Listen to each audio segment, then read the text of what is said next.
ముందుగా కడాయిలో బటర్ వేసుకొని, బటర్ లేకపోతే ఆయిల్ కూడా వేసుకోవచ్చు.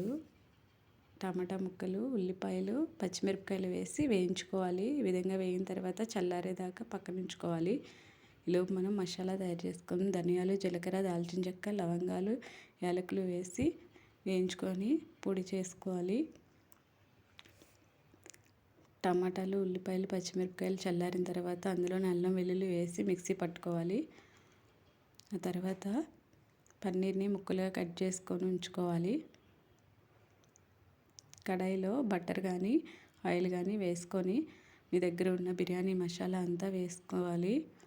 ఆ తర్వాత ఈ టమాటా మిశ్రమాన్ని వేసుకొని 5 మినిట్స్ మగ్గించుకున్న తర్వాత పసుపు వేసుకొని, ఉప్పు, కారం వేసుకొని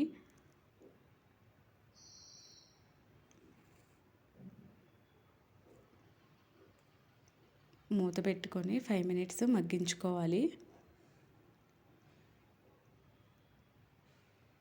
ఆ తర్వాత మనం ముందుగా ప్రిపేర్ చేసుకున్న మసాలాని వేసుకొని మళ్ళీ 5 to 10 మినిట్స్ మూత పెట్టుకొని మగ్గించుకోవాలి. ఆ తర్వాత పన్నీర్ ముక్కలు వేసుకొని మూత పెట్టుకొని మగ్గించుకోవాలి.